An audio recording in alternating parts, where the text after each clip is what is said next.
سبيل الدموع سبيل مريح تنهدى يا صاحي كي تستريح Assalamualaikum warahmatullahi wabarakatuh. Alhamdulillahi rabbil alamin. Wassalatu wassalamu ala asrofil anbiya'i wal mursalin wa ala alihi wa sahbihi ajmain, amma ba'd.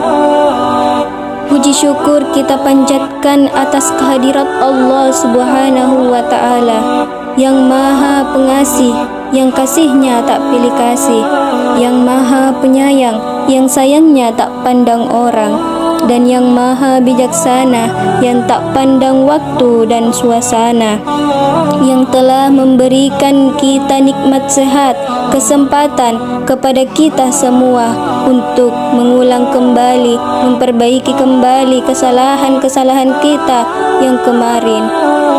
Salawat dan salam tak lupa pula kita panjatkan kepada junjungan besar kita, Nabi Muhammad sallallahu alaihi wasallam. Ialah Nabi yang membawa kita dari alam gelap gulita menuju alam terang yang benderang seperti sekarang ini. Hadirin wal hadirat rahimakumullah. Perkembangan zaman saat ini sudah semakin pesatnya ilmu dan teknologi, yang dimana segala sesuatu yang kita butuhkan mudah untuk kita dapatkan melalui teknologi. Baik itu informasi-informasi yang tidak kita ketahui, baik dalam bidang kesehatan maupun pendidikan, situs atau tempat, atau bahkan dalam bidang perdagangan. Itu semua sudah mudah kita akses melalui internet atau teknologi.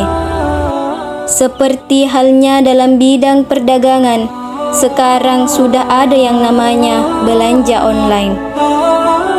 Maka dari itu, pada kesempatan kali ini, saya akan mengangkat satu topik ceramah tentang kejujuran dalam berdagang di era modern.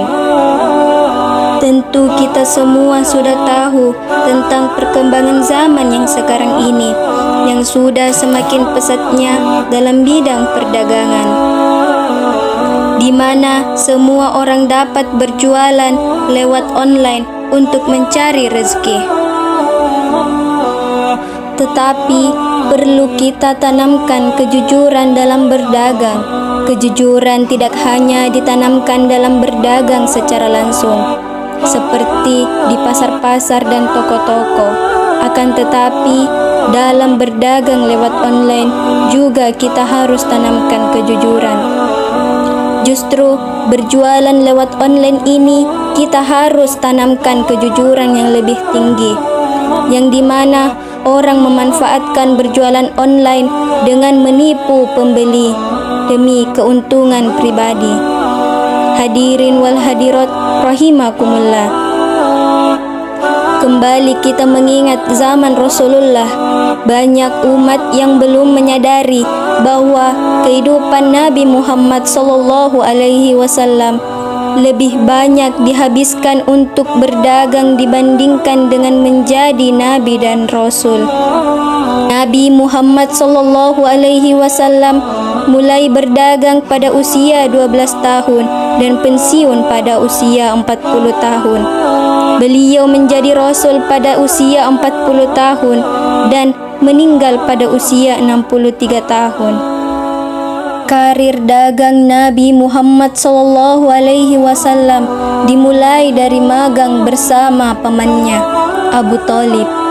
Di sana beliau pergi ke Syam, bertemu dengan berbagai macam karakter masyarakat. Nabi Muhammad kemudian dipercaya oleh Khadijah untuk berjualan barang dagangannya. Karakter Nabi Muhammad sallallahu alaihi wasallam yang jujur membuatnya sukses dalam berdagang dan membuat Khadijah jatuh cinta. Kejujuran Nabi Muhammad dalam berdagang membuatnya dijuluki sebagai Al-Amin, yang artinya dapat dipercaya. Kejujuran Nabi Muhammad sallallahu alaihi wasallam dalam berdagang dibuktikan dengan perilaku beliau yang tidak pernah menipu baik pembeli maupun majikannya.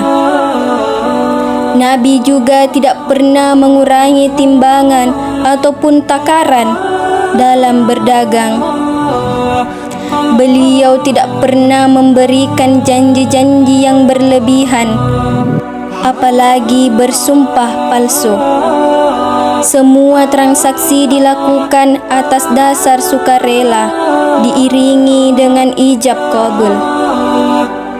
Pernah suatu ketika Nabi Muhammad berselisih paham dengan salah seorang pembeli.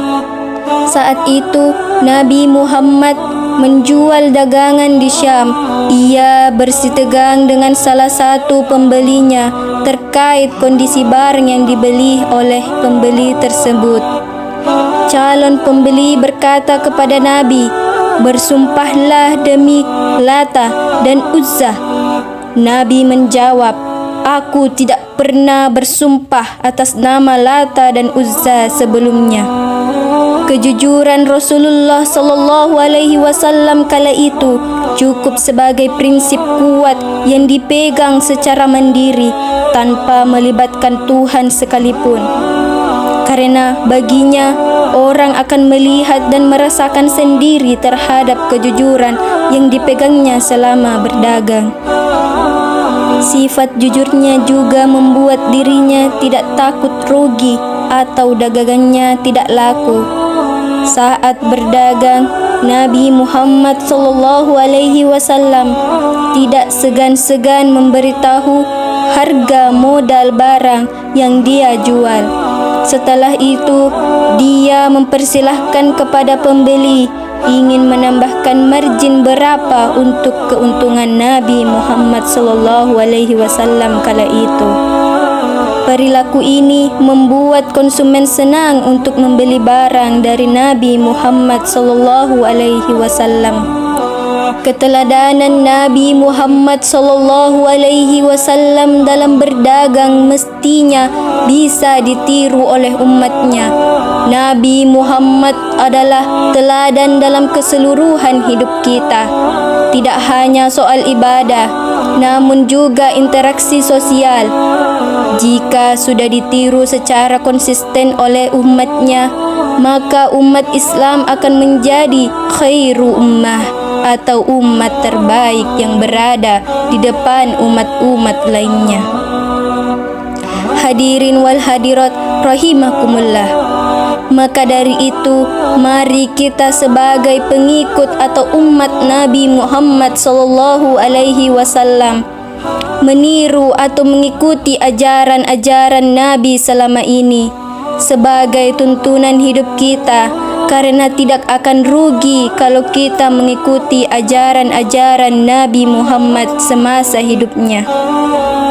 Hadirin wal hadirat rahimakumullah. Mungkin cukup sekian ceramah yang sempat saya sampaikan. Kurang dan lebihnya mohon dimaafkan. Kalau ada benarnya itu datangnya dari Allah Subhanahu wa taala, dan kalau ada salah-salahnya itu datangnya dari saya pribadi. Karena manusia tidak pernah luput dari salah dan hilaf, dan tidak ada satupun manusia yang sempurna di muka bumi ini. Dan saya akhiri dengan ucapan billahi taufik wal hidayah. Wassalamualaikum warahmatullahi wabarakatuh.